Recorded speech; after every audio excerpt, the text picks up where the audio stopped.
اعوذ باللہ من الشیطان الرجیم بسم اللہ الرحمن الرحیم اللہم صلی علی محمد وآل محمد مومنین سلام علیکم. میں ہوں سید شاہد حسین میثم نہروی اور پروگرام ہے کام کی بات. آج ہم صحیفہ سجادیہ کی دعا نمبر 12 کو یعنی دعا نمبر 12 کو ڈسکس کرنے جا رہے ہیں. آج کی یہ دعا امام زین العابدین علیہ السلام کی شاہکار دعاؤں میں سے ایک دعا ہے. اس دعا میں امام توبہ مانگ رہے ہیں، لیکن توبہ کرنے کا سلیقہ اور طریقہ ہم کو سکھا رہے ہیں. ہم لوگ تو دن بھر میں دسیوں بار کہتے ہیں استغفر اللہ ربی واتوب الیہ، اللہ سے میں معافی مانگتا ہوں اور اس کی جانب توبہ کرتا ہوں. لیکن کہاں ہمارا توبہ کرنا اور کہاں امام زین العابدین علیہ السلام کا توبہ کرنا. میں پڑھتا ہوں. دعا تھوڑی سی لمبی ہے، شاید آج بات بھی تھوڑی لمبی ہو جائے. اگر بہت لمبی ہونے لگے گی تو میں ہو سکتا ہوں رک جاؤں اور پھر اسے 2 حصوں میں پھر بیان کروں. اگر لمبی ہو جائے بات تو معاف کر دیجیے گا. امام فرماتے ہیں بسم اللہ الرحمن الرحیم اللہم انہو یحجبنی ان مسئلتک خلال ثلاث. یہ میرے مالک، میں جب بھی کوئی چیز سوال تجھ سے کرنے لگتا ہوں نا، 3 چیزیں مجھے روک دیتی ہیں. اور وہ 3 چیزیں کیا ہیں امام ابھی گنائیں گے. وَتَحْدُونِ عَلَيْهَا خَلَّةٌ وَاحِدَةٌ، لیکن ایک چیز ہے جو مجھے ہکا کر کے تیری طرف لے جاتی ہے، تیری طرف آگے بڑھاتی ہے. 3 چیزیں روکتی ہیں، ایک چیز آگے بڑھاتی ہے. کیا ہے وہ 3 چیزیں اب بتانے جا رہے ہیں. یحجبنی امر امرت بہ فابطأت عنہ. پہلی چیز جو مجھے روک دیتی ہے تیری طرف بڑھنے سے وہ کیا ہے کہ تو نے مجھے کسی چیز کا حکم دیا تھا اور اس حکم کو بجا لانے میں، اس حکم پر عمل کرنے میں نے دیر کی تھی، کاہلی دکھائی تھی، سستی دکھائی تھی. دوسری چیز جو مجھے روکتی ہے وَنَهْيٌ نَهَيْتَنِي عَنْهُ فَأَسْرَعْتُ إِلَيْهِ. دوسری چیز جو مجھے روکتی ہے، تو نے کسی کام سے مجھے روکا تھا، لیکن بجائے اس کے کہ میں رکتا، میں دوڑتا ہوا اس کی طرف بھاگا اور میں نے وہی حرام کام، وہی گناہ کیا جس سے تو نے مجھے روکا تھا. وَنِعْمَةٌ أَنْعَمْتَ بِهَا عَلَيَّ فَقَصَّرْتُ فِي شُكْرِهَا. اور تیسری چیز جو روکتی ہے مجھے تیرے پاس آنے سے وہ کیا ہے؟ وہ نعمت ہے کہ جو تو نے مجھے دی تھی، مگر اس نعمت کا شکر ادا کرنے میں میں نے بڑی کوتاہی کی. جس طرح سے مجھے نعمت کا شکر ادا کرنا چاہیے تھا میں نے نہیں کیا. اب دیکھیے ایک پھر لفظ استعمال کرتے ہیں کہ جو چیز مجھے تیری طرف لے جاتی ہے، جو چیز مجھے تیری طرف ہکا رہی ہے.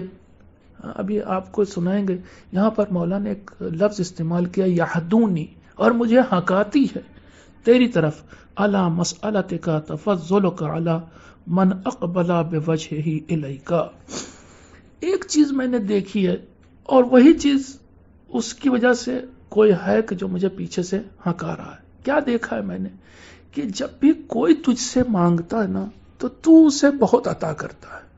یہ صفت میں نے دیکھ لی ہے تیری، اور یہی صفت دیکھنا ہے کہ یہی چیز میرا، یہی مشاہدہ، یہی میرا دیکھنا مجھے پیچھے سے ہکا رہا ہے تیری طرف کہ جب سب مانگ رہے تم بھی مانگ لے.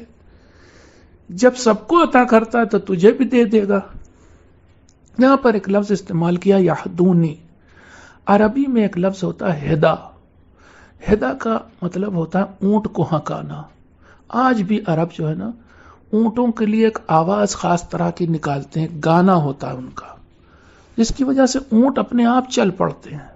ایک ان کے اندر ایک ٹرک ہے، ایسا ایک گانا ہے، آپ دیکھ بھی سکتے ہیں، نیٹ پہ موجود ہے.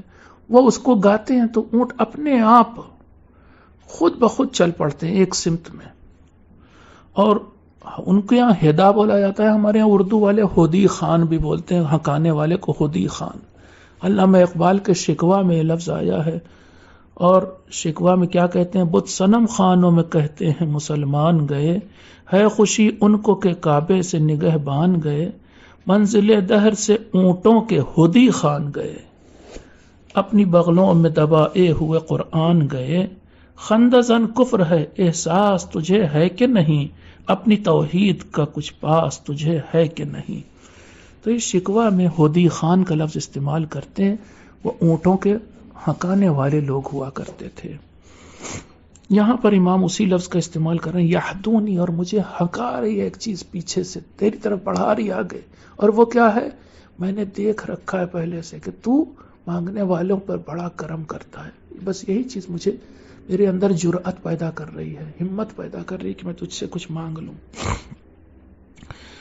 پھر فرماتے ہیں وقد وفد بحسن ظنہ الیک، اور جو بھی تیرے پاس اچھی امید لے کر آیا تو تو نے اس کے ساتھ جو اچھا سلوک کیا، اس وجہ سے میرے اندر بھی ہمت پیدا ہو رہی ہے۔ اذ جمیع احسانک تفضل واذ کل نعمک ابتداء، کیا بہترین بات کہی ہے، اے میرے مالک، یہ جو تو احسانات کرتا ہے نا، یہ اصل تو ابھی احسان ہوا ہی نہیں ہے، یہ تو تفضل ہے۔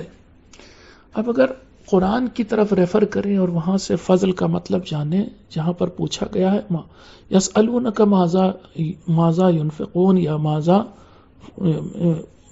لوگ پوچھتے ہیں کہ اے میرے پیغمبر، یسألونک ماذا ینفقون، لوگ آپ سے پوچھتے ہیں کہ وہ کیا چیز بانٹیں، قل الفضل، جو بچا ہوا ہے نا، اسپیئر ہے، وہی بانٹ دو، یہی ہے بس۔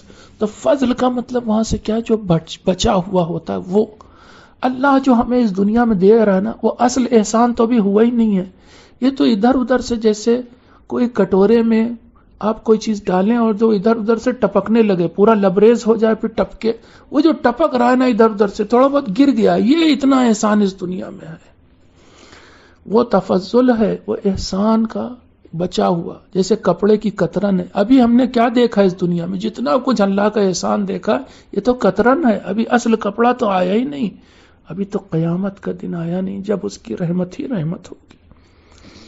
وَإِذْ كُلُّ نِعَمِكَ ابتداء، اور تیری ہر نعمت، تیرا ہر کرم، یہ تو ابتدا ہوتی ہے۔ کیا مطلب اس کا؟ ابتدا کا مطلب یہ کہ جو پہلے کر دیا نا اس کے پر بغیر دھیان دیے، جیسے ہم کسی فقیر کو دیتے ہیں نا، تو ہم اگر اسی فقیر کو چوتھی بار پیسہ دے رہے ہیں تو ہم کہتے ہیں دیکھو اس دن ہم نے دیا تھا تمہیں، ہم نے بعد میں دیکھا تھا کہ تم اس پیسے سے جو ہے وہ کھانا پینا نہیں خرید رہے تھے، تم تو مزے کی چیزیں کولڈ ڈرنک پی رہے تھے۔ یہ ہمارے دماغ میں پرانی باتیں رہتی ہیں، لیکن اللہ کیا کہہ رہے ہیں امام، جب تو دیتا ہے نا تو وہ پرانی چیزیں ختم ہو جاتی ہیں، کلین سلیٹ ہوتی ہے، کچھ اس پر لکھا نہیں ہوتا۔ فَهَا أَنَا ذَا يَا إِلَٰهِي وَاقِفٌ بِبَابِ عِزِّكَ، اے میرے مالک، اس وقت میں تیری عزت کے دروازے پر کھڑا ہوں۔ کیا بات کہی ہے مولا نے، تیرے دروازے پر نہیں، عزت کے دروازے پر، تیری عزت کے دروازے پر، یعنی اب اگر نہیں دے گا نا تو تیری عزت پہ آنچ آئے گی۔ وقوف المستسلم الذلیل، کھڑا بھی کیسے ہوں کہ اس انسان کی طرح جس نے ہتھیار ڈال دیے ہوں، بالکل پوری طرح سے سرنڈر کر دیا ہو، ایسا انسان، اور جو بالکل ذلیل ہو چکا ہو، ایسا انسان بن کے تیرے دروازے پر آ گیا ہوں۔ سائلک وسائلک علی الحیاء منی سؤال البائس المعیل، اور میں تجھ سے جو مانگ رہا ہوں نا وہ بہت شرم آ رہی مانگتے ہوئے، کس منہ سے مانگوں؟ تو نے مجھ سے کیا مانگا تھا، میں نے تجھے کیا دیا؟ تو نے مجھ سے مانگا تھا اطاعت، میں نے نافرمانی پلٹ کے دی۔ تو نے کہا تھا گناہ سے دور رہنا، میں گناہوں کی طرف دوڑا۔ تو نے کہا تھا نعمتوں کا شکر ادا کرنا، میں نے کفران کیا، منہ موڑا، نعمتوں کو برباد کیا۔ اب کس منہ سے تجھ سے مانگو؟ تو امام کہہ رہے مجھے حیا بہت آ رہی، بہت شرم آ رہی ہے اس وقت، اور وہ بھی میں شرم کے ساتھ مانگ رہا ہوں، اس طرح اس انسان کی طرح کے جو بڑا بدحال ہوتا ہے، اکثر جو نہیں پھٹے سٹے کپڑے بدحالی کے عالم میں مانگتے نا فقیر، میں ویسا ہوں اس وقت، اور ساتھ ساتھ شرم بھی لگی ہے۔ اگلا جملہ کہہ رہے ہیں مقر لک بانی لم استسلم وقت احسانک، میں اقرار کر رہا ہوں اس وقت، کسی سے بتانا نہیں، تیرے سامنے اقرار کر رہا ہوں کہ میں اس وقت نہیں جھکا، اس وقت میں سرنڈر نہیں ہوا، اس وقت میرے اندر اکڑ تھی جب تو مجھ پر احسان کر رہا تھا، اس وقت ہی مجھے جھکنا چاہیے تھا نا، اس وقت ہی مجھے شکریہ کہنا چاہیے تھا، لیکن اس وقت نہیں جھکا۔ الا بالاقلاع عن عصیانک، ہاں بس چند ایسے موقع تھے کہ جب تو نے ہی مجھے جو ہے وہ گناہ کرنے سے یعنی نافرمانی اور ناشکری کرنے سے بچا لیا تھا۔ وَلَمْ أَخْلُو فِي الْحَالَاتِ كُلِّهَا مِنْ امتنانِكَ، اب فرما رہے مولا جس وقت میں تیرا شکر ادا نہیں کر رہا تھا تب بھی، اور جب کبھی غلطی سے شکر ادا کر دیا تب بھی، دونوں ہی حالات میں تیرا احسان جاری رہا، تو نے اپنے احسان کے جو دھارا تھا، جو بارش تھی، اس کو روکا نہیں۔ اب ایک سوال کی شکل میں امام ایک بات پوچھ رہے ہیں کہ حالت تو بڑی خراب ہے میری، اب پوچھ رہے ہیں فَهَلْ يَنْفَعُنِي يَا إِلَٰهِ إِقْرَارِي عِنْدَكَ بِسُوءِ مَا اكْتَسَبْتُ، اب اگر اس حالت میں میں تیری عدالت میں آ کر کے، تیری بارگاہ میں آ کر کے اگر اپنے گناہوں کا اقرار کر لوں، مان لوں کہ میں نے گناہ کیا، تو کیا اس سے کچھ فائدہ ہوگا مجھے یا نہیں ہوگا؟ وَهَلْ يُنْجِينِي مِنْكَ اعْتِرَافِي لَكَ بِقَبِيحِ مَا ارْتَكَبْتُ، اور کیا مجھے اس وقت اگر میں کوئی اعتراف کروں، کنفیس کر لوں کہ میں نے بہت بڑے بڑے جرم کیے ہیں، تو کیا تیری عدالت میں آنے کے بعد، اس کنفیشن کے بعد، اس ایڈمیٹنس کے بعد، ایکسپٹنس کے بعد، کیا پھر مجھے نجات مل جائے گی؟ کیا تو مجھے معاف کرے گا؟ کیا تو مجھے سزا سے بچا لے گا؟ ام اوجبت لی فی مقامی ھذا سخطک، یا پھر یہ کہ اس مقام پر جہاں میں کھڑا ہوں اب میری حیثیت یہ ہے، یعنی اب میرا لیول یہ ہو گیا ہے کہ تو اب یہاں پر مجھ پر ہر حالت میں عذاب ضرور کر بھیجے گا، ناراض ضرور ہوگا۔ تو اب امام دو سوال کی شکل میں پورے ہیں، کیا فائدہ بھی ہوگا مجھے اعتراف کرنے کا، یا یہ کہ نہیں میری سزا پکی ہو چکی، تو نے قلم سے لکھ دیا۔ ام لزمنی فی وقت دعائی مقتکا، اور کیا میرا اس وقت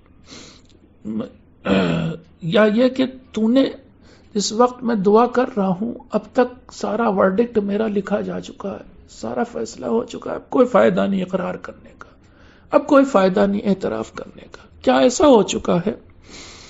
یہ سوال کی شکل میں پوچھا۔ اب اگلا جملہ کہہ رہے ہیں سبحانک لا ایأس منک، اب دیکھیے امام نے کیا کہا، کیا اس وقت میں اگر مان لوں، اعتراف کر لوں کہ میں نے گناہ کیا تھا تو کوئی فائدہ ہوگا یا نہیں؟ تو پہلے ہی فیصلہ لکھ چکا، ورڈکٹ لکھا جا چکا۔ اب اگلا کہہ رہے ہیں سبحانک لا ایأس منک، لیکن تو ان سب سے بلند ہے، میں تجھ سے مایوس نہیں ہوتا، تو نے لکھ دیا ہوگا کچھ بھی، تو نے جو فیصلہ لکھا ہو، تو اپنا فیصلہ مٹا بھی سکتا ہے، میں تجھ سے مایوس نہیں ہوتا۔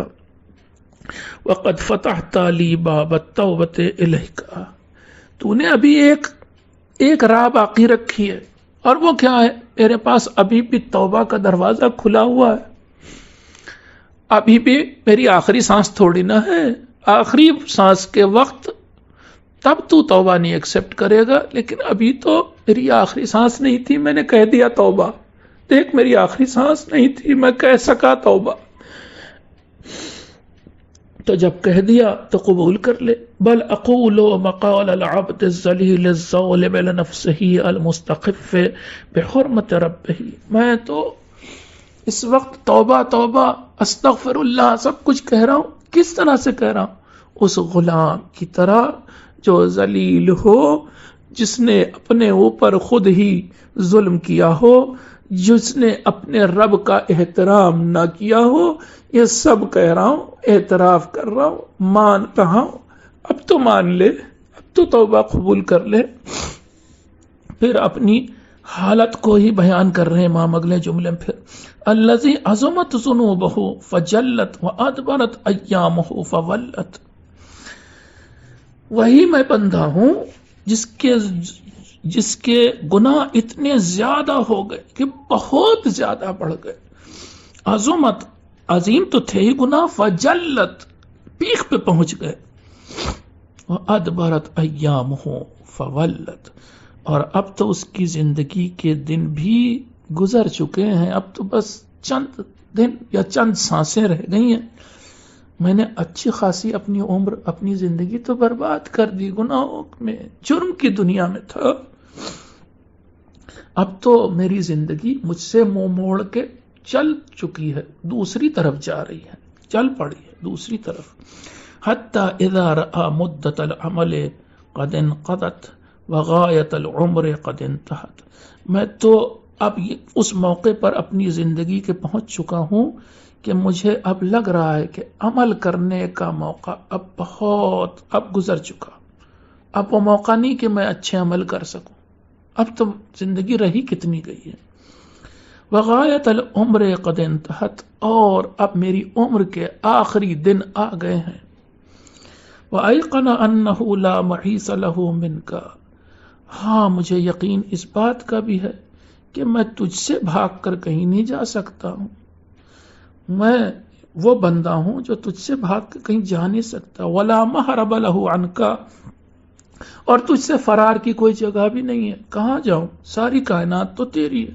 کہاں بھاگ کے جاؤں، تَلَقَّاكَ بِالْإِنَابَةِ، اب آیا تو ہوں تیری بارگاہ میں، تیرا سامنا کر رہا ہوں، تیرے سامنے آیا ہوں، بالعنابت، جب آیا ہوں نا تیرے پاس تو پیٹھ دکھاتے ہوئے نہیں آیا ہوں، الٹا نہیں لوٹا ہوں، بلکہ گھوم کر کے اپنا سینہ اپنا چہرہ تیرے سامنے لے کے آیا ہوں، انابا یعنی پلٹ کے آنا، یعنی لوٹ کے آیا ہوں، اس طرح سے کہ میری پیٹھ تیری طرف نہیں ہے، میرا سامنے کا حصہ تیری طرف ہے، وَأَخْلَصَ لَكَ التَّوْبَةَ، اس بار ہے میرے مالک یہ توبہ جو ہے نا بڑی خالص ہے، بڑی پیور ہے، کاش یہ سچی ہو جاتی بات،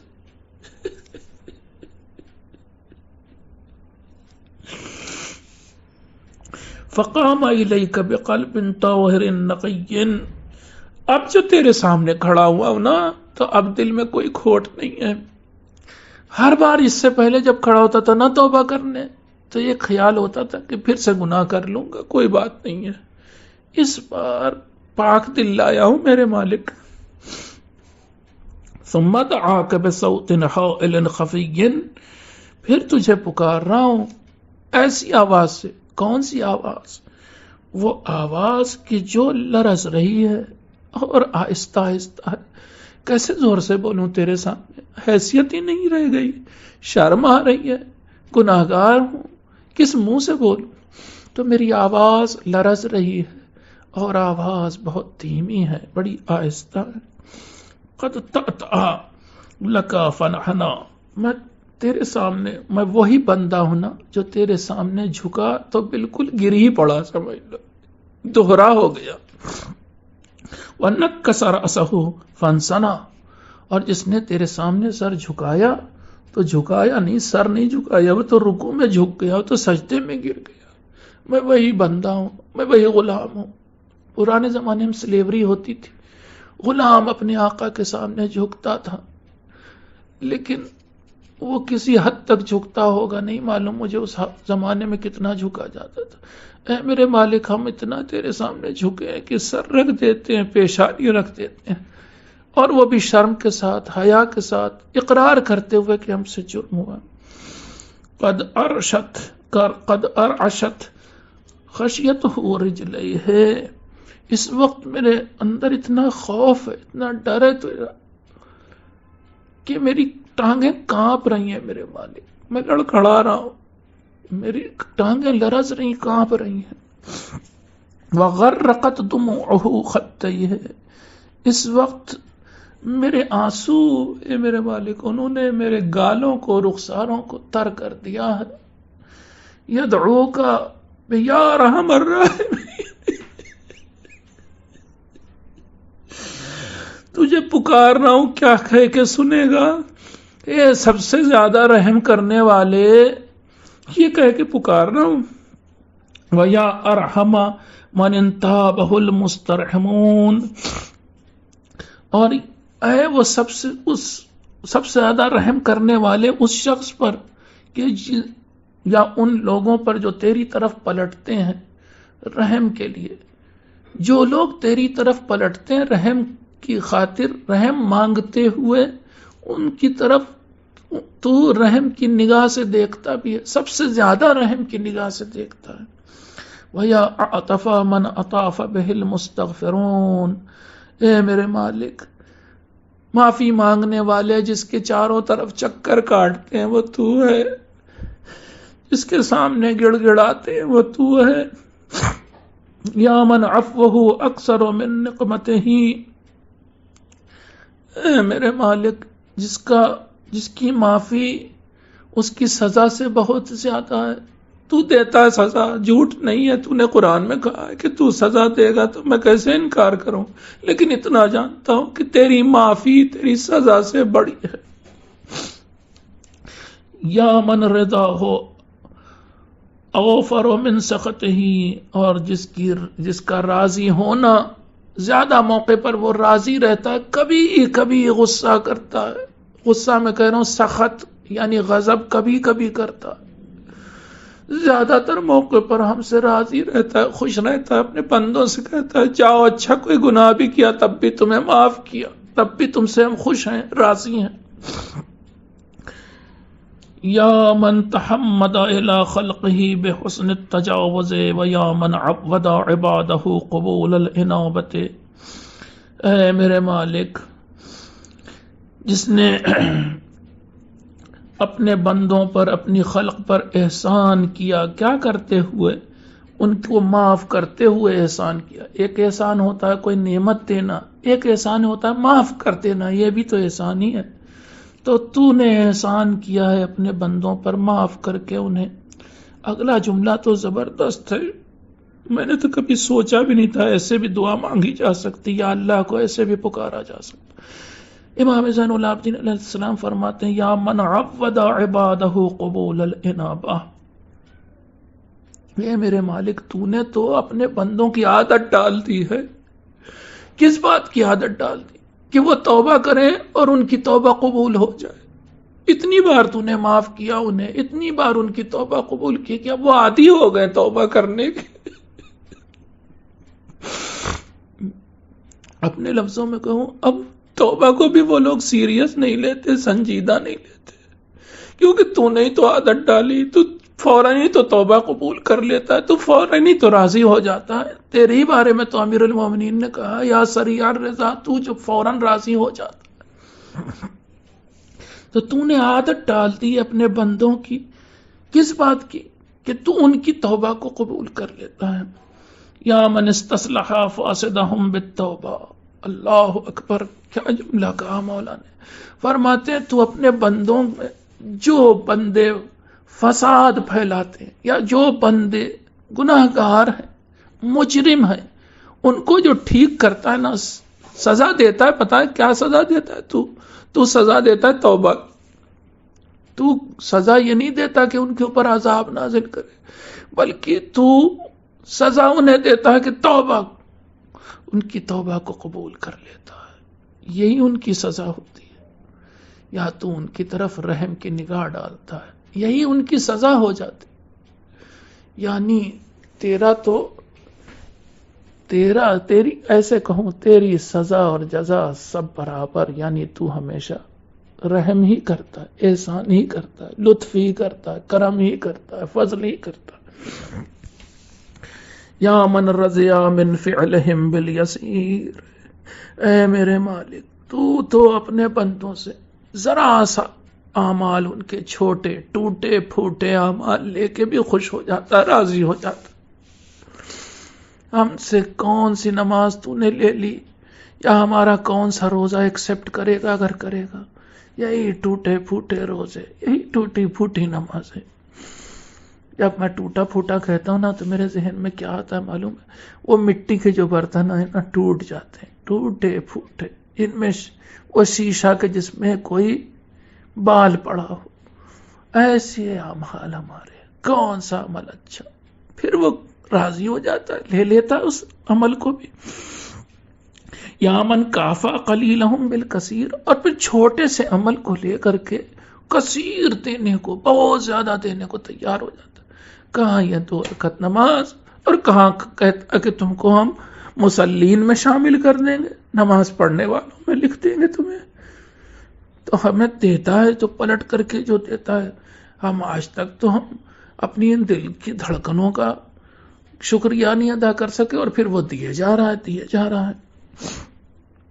یا من ضمن لہم اجابت الدعاء، اے وہ خدا کے جس نے گارنٹی لی ہے، ضمانت لی ہے کہ وہ بندوں کی دعا کو سنے گا ضرور۔ اس سے بڑھ کر کے کیا ہو سکتا ہے کہ گارنٹی لے لے کہ جب بھی تم پکارو گے ہم سنیں گے ضرور۔ یا من وعدہم علی نفسہ بتفضلہ حسن الجزاء، اے وہ کہ جس نے اپنے بندوں سے وعدہ کیا ہے، کیا کیا ہے کہ وہ ان کے اوپر فضل کرے گا، اور وہ بھی بہترین فضل کرے گا۔ البتہ یہاں پر ایک کیا بہترین جملہ استعمال کیا مولا نے، وعدہم علی نفسہ، یہ جو وعدہ کیا ہے نا بندوں سے کہ وہ ان کے اوپر احسان کرے گا، یہ وعدہ خود اس کے ہی خلاف جا رہا ہے، اللہ کے خلاف ہے۔ مطلب کیا ہے؟ یہ وعدہ عدل کے خلاف ہو جائے گا۔ اللہ کے عدل کا تقاضا تو یہ تھا، اگر اللہ ہمارے ساتھ جسٹس کرے، عدل کرے، تو ہم میں سے کوئی بچے گا نہیں، سب جہنمی ہوں گے۔ کوئی بچے گا نہیں، فوراً ہی عذاب کا شکار ہو جائے گا، جیسے ہی گناہ کیا فوراً عذاب۔ لیکن یہ جو اس نے وعدہ کیا کہ ہم تمہارے اوپر فضل کریں گے، رحمت کریں گے، تمہیں بہترین جزا دیں گے، یہ وعدہ اس نے اپنے عدل کے خلاف جا کر کے کیا ہے، اپنے ہی قانون کو توڑ دیا ہے۔ اگر عدل کا مطلب ہوتا ایک کا ایک، ایک نیکی کے بدلے ایک جزا، ایک برائی کے بدلے ایک سزا، اگر یہ والا پیمانہ لگاتا تو کوئی بچتا نہیں۔ تو اس نے ایک وعدہ کیا کہ ٹھیک ہے ہم عدل کرنے والے ہیں، مگر اس عدل کے خلاف جا کر تمہارے ساتھ فضل کریں گے۔ ما انا بعصا من عصاک فغفرت له، میں کوئی سب سے بڑا گناہگار تھوڑی نہ ہوں اے میرے مالک کہ جس نے تیری گناہ کیا اور اسے تو نے معاف کر دیا۔ اس سے پہلے بھی شاید اور بڑے گناہگار رہے ہوں گے، مجھے کیا معلوم، میں سب سے بڑا گناہگار تو نہیں ہوں نا۔ اور پھر کہتے ہیں وما انا بعلوم من اعتذر الیک قبلت منہ، نہ ہی میں وہ سب سے زیادہ برا انسان ہوں کہ جس نے تیرے پاس آ کر کے عذر ظاہر کیا ہو، معافی مانگی ہو، ایکسکیوز کیا ہو، اور تو نے اس کے اس ایکسکیوز کو، اس معافی کو قبول کر لیا ہو۔ وما انا باظلم من تاب الیک فعدت علیہ، نہ ہی میں سب سے بڑا ظالم ہوں، مجھ سے پہلے بھی شاید اس سے بڑے ظالم رہے ہوں گے یا بعد میں آئیں گے ظالم، میں سب سے بڑا ظالم تو نہیں ہوں کہ جس نے تیرے پاس آ کر توبہ کی ہو اور پھر تو نے اس کی توبہ کو قبول کرتے ہوئے اس کی طرف پلٹ کر رحمت کی، احسان کی نگاہ کی ہو، رحم کی نگاہ ڈالی ہو۔ اتوب الیک فی مقامی ھذا توبۃ نادم علی ما فرط منہ مشفق، اس موقع پر، اس جگہ پر میں تیری طرف توبہ کرتا ہوں۔ پہلے شاید میں نے آپ کو بتایا تھا توبہ 2 طرح سے ہوتی ہے، اللہ بھی توبہ کرتا ہے، بندہ بھی توبہ کرتا ہے۔ اللہ کے لیے جب توبہ کا لفظ استعمال ہوتا ہے تو اس کے بعد علی لفظ آتا ہے، عربی کا علی حرف جر ہے وہ آتا ہے، اور اس کا مطلب یہ ہوتا ہے کہ جب اللہ توبہ کرتا ہے یعنی کسی بندے کی طرف رحم کی نگاہ ڈالتا ہے، ٹھیک ہے، رحمت کی نگاہ کے ساتھ کسی بندے کی طرف پلٹتا ہے، ایسے کہیں۔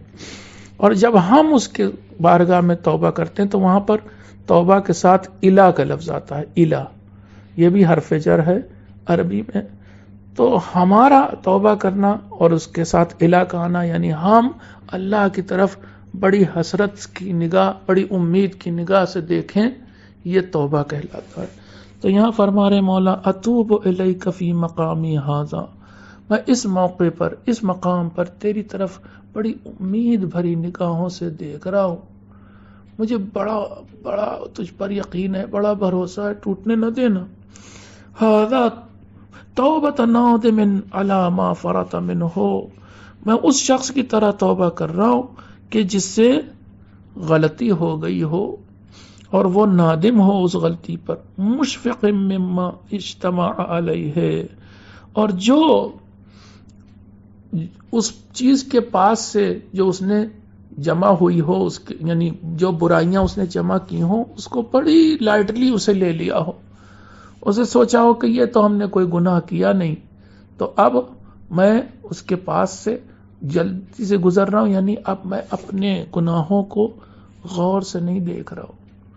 ایسے سمجھاؤں آپ کو اس جملے کو کہ ہم کبھی کبھی اپنے گھر میں کوڑا جمع کرتے ہیں نا، کوڑا جمع ہو جاتا ہے پھر پھینکتے ہیں، لیکن جب کوڑا جمع ہو جاتا ہے تو اس کے بعد اسے گھور کے دیکھتے نہیں، بس جلدی سے گزر جاتے ہیں اس کے پاس سے، ہے نا۔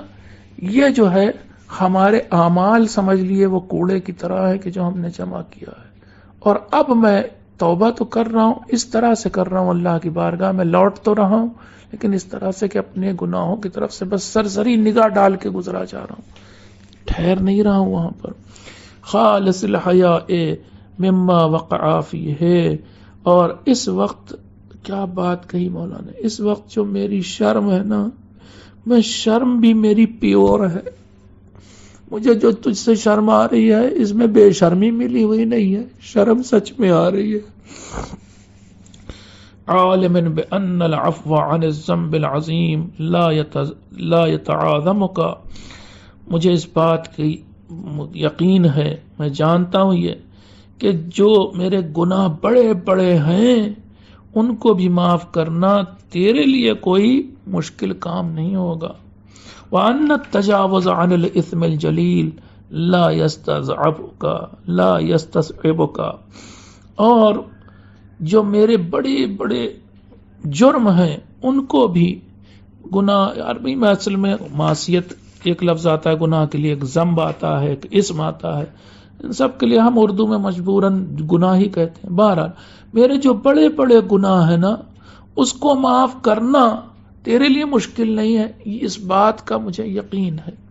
وَأَنَّ الْاِحْتِمَالَ الْجِنَایَاتِ الْفَاحِشَةِ لَا يَتَقَعُّدُكَ، اور مجھے اس بات کا بھی یقین ہے کہ جو میرے بڑے بڑے جرم ہیں، اور وہ بھی کھلے ہوئے جرم، بالکل کھلم کھلا میں نے جرم کیے تھے، بالکل کھلم کھلا جو میں نے گناہ کیے تھے، وہ ان کا بوجھ بھی تجھے تھکا نہیں دے گا، یعنی تیرے سامنے ان گناہوں کی کیا حیثیت، یہ گٹھری میرے گناہ کی بہت بڑی پڑی ہے۔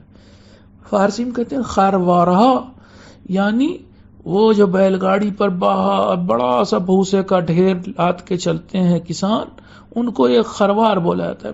میرے بہت سارے خروار ہیں گناہوں کے، بہت بڑے بڑے ڈھیر ہیں، لیکن یہ ڈھیر مجھے یقین ہے کہ ان کا اٹھانا یا ان کا معاف کرنا تجھے تھکا تو نہیں دے گا۔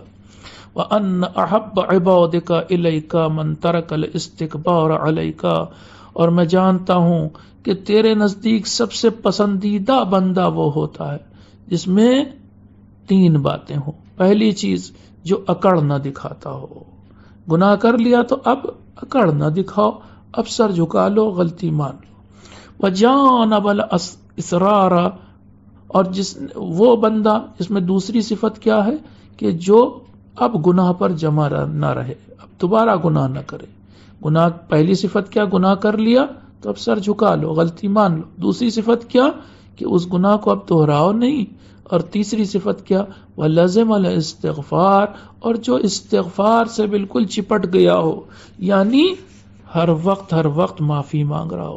یہ جو بندہ ہوتا ہے جس میں تین باتیں پائی جاتی ہیں، یہ تجھے بہت پسند ہے، مجھے معلوم ہے۔ وَأَنَا أَبْرَأُ إِلَيْكَ مِنْ أَنْ أَسْتَكْبِرَ وَأَعُوذُ بِكَ مِنْ أَنْ أُصِرَّ، اور میں تیری بارگاہ میں کہنا چاہتا ہوں کہ میں ہرگز نہ تو اکڑ رکھتا ہوں، میں پناہ مانگتا ہوں اس بات سے کہ میں تیرے سامنے اکڑ کے آؤں، نہیں، میں نے گناہ کیا، میں معافی مانگ رہا ہوں، میں جھکا ہوا ہوں۔ وَأَعُوذُ بِكَ أَنْ أُصِرَّ، اور اس بات سے بھی تیری پناہ مانگتا ہوں کہ کہیں دوبارہ گناہ کو نہ کرنے لگ جاؤں۔ وَأَسْتَغْفِرُكَ لِمَا قَصَّرْتُ فِيهِ وَأَسْتَعِينُ بِكَ، اور میں تجھ سے معافی مانگتا ہوں اس بارے میں کہ جس بارے میں نے کوتاہی کی. اور چوتھی چیز بھی تجھ سے مانگتا ہوں وَأَسْتَعِينُ بِكَ عَلَى مَا عَجَزْتُ عَنْهُ، اور میں تیری مدد مانگتا ہوں اس کام میں جو میں انجام نہیں دے سکتا. وہ کون سا کام ہے جو میں انجام نہیں دے سکتا؟ وہ توبہ کہاں سے میں کروں؟ میں مثال دے رہا ہوں آپ کو. یہ چوتھی چیز، یعنی اس چیز میں کیا کہہ رہے ہیں مولا، اس چیز میں تیری مدد مانگتا ہوں جو میں خود نہیں انجام دے سکتا، کر ہی نہیں سکتا ہوں. کیا نہیں کر سکتے ہم؟ توبہ بھی مانگ رہے ہیں اور کر بھی نہیں سکتے. ایک واقعہ ہے، امیر المومنین علیہ السلام ایک جگہ سے گزر رہے تھے. ایک شخص توبہ توبہ استغفار استغفار استغفر اللہ ربی وتوب الیہ یہ سب کہہ رہا تھا. امام نے اس سے کہا کہ وائے ہو تجھ پہ، استغفار اتنی آسان چیز نہیں ہے. اور پھر وہ لمبی روایت ہے، اس میں ایک جگہ پر کہا کہ استغفار کا مطلب سمجھتے ہو؟ مطلب یہ ہے کہ اگر تم نے حرام پیسے سے، حرام رزق سے اپنے اندر کھایا اتنا کہ تمہارے اندر وہ گوشت بن گیا حرام پیسے سے، حرام روٹی، حرام روزی سے، اگر گوشت اور چربی بن گئی تو استغفار کا مطلب یہ ہے کہ اس گوشت اور چربی کو پگھلا دو. سچا استغفار یہ ہے. تو اب یہاں پر دونوں باتوں کو میں ملا کے کہہ رہا ہوں. امام زین العابدین کیا کہہ رہے ہیں؟ اس چیز میں تیری مدد مانگ رہا ہوں جو میں انجام نہیں دے سکتا. یعنی اب تم یہ نہ سوچ کہ میں ایسا استغفار یا ایسی توبہ کروں گا کہ میں اپنے گوشت کو گلا دوں گا، چربی کو پگھلا دوں گا. یہ میرے بس کی بات نہیں ہے میرے مالک. پھر بھی توبہ قبول کر لے. اللہم صلی علی محمد وآلہ وہب لی ما یجب علی لک. اے میرے مالک محمد وآل محمد علیہ السلام پر صلوات بھیج، اور ساتھ ہی ساتھ مجھے وہ عطا فرما دے جو تیرا حق مجھ پر ہے وہ کام مجھ سے کروا لے. ایسے کہوں جو تیرا حق مجھ پر بنتا ہے، جیسے کہ نماز، روزہ اور بھی واجبات، جو بھی چیزیں ہیں، والدین کی خدمت، اور مثلا کہنا پڑوسی کا خیال، یہ سارے حق ہیں تیرے مجھ پر، یہ سارے کام مجھ سے لے لے تو. وعافنی مما استوجبہ منک، اور ان چیزوں سے مجھے بچا لے جس کا میں حقدار ہوں، یعنی میں تو گناہ کی وجہ سے سزا کا حقدار ہوں، اس سے بچا لے. واجرنی مما یخافہ اہل الاساءۃ فانک ملی بالعفو، اور مجھے بچا لے ان تمام چیزوں سے جس سے جرم کرنے والے ڈرتے ہیں، یعنی ان سزاؤں سے. کیسی کیسی سزا ہوگی، آپ علماء سے سنتے ہیں روز قیامت سزائیں کیسی ہوں گی. وہ کن کو دی جائیں گی؟ جرم کرنے والوں کو. ان سزاؤں سے، اس کے خوف سے بھی بچا لے مجھے. فَإِنَّكَ مَلِيٌّ بِالْعَفْوِ، تو تیرا خزانہ تو معافی سے بھرا ہوا ہے. باقی چیزیں بھی کہہ سکتے تھے، امام کہہ سکتے تھے تیرا رحم سے، کرم سے. امام فرما رہے ہیں تیرا خزانہ معافی سے بھرا ہوا ہے. تو بس وہی گرا ہمارے اوپر، تو وہی انڈیل دے ہمارے اوپر. مرجون بالمغفرت، تو تجھ سے کیا امید لگائی جاتی ہے؟ تجھ سے ایک بات کی امید لگائی جاتی ہے کہ تو معاف کر دے گا. جب معاف کرے گا تو خود بخود تیرا رحم، کرم، رزق، روزی ہر چیز آنے لگے گی. تو بس تجھ سے امید لگائی جاتی ہے مغفرت کی. معروف بالتجاوز، اور جا کے دیکھ سب جگہ پورے جہان میں تیرا چرچا ہے. تو کس بات کے لیے مشہور ہے؟ تو اس بات کے لیے مشہور ہے کہ تو گناہوں سے چشم پوشی کر لیتا ہے، آنکھیں بند کر لیتا ہے، انہیں اوور لک کر دیتا ہے، انہیں چھوڑ دیتا ہے، اگنور کر دیتا ہے. تو اس بات کے لیے مشہور ہے. جا کے تو دیکھ. لیسا لحاجتی مطلب ان سوا کا، اور میری حاجت کے لیے میں کسی اور کے پاس نہیں جاتا، نہ کسی اور کی طرف رخ کرتا ہوں، صرف اور صرف تیری طرف رخ کرتا ہوں. ولا لذنبی غافر غیرک، اور میرے گناہ کو معاف کرنے والا تیرے سوا کوئی ہو بھی نہیں سکتا، کوئی ہے بھی نہیں. ہاشا کا، یہاں پر آ کر کے ایک جملہ امام نے کہا ہاشا کا. تو کیا ایسا نہیں ہے میرے مالک؟ یہ بتا، جو میں نے کہا وہ سب سچ بولا. تو بتا کیا ایسا نہیں ہے؟ ہاشا کا. ولا اخاف علی نفسی الا ایاک،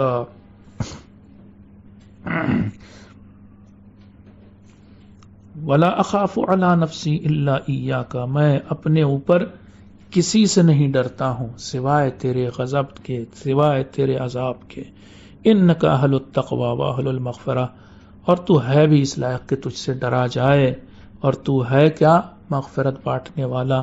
صلی علی محمد وآل محمد، محمد وآل محمد علیہ السلام پر اپنی رحمت نازل فرما۔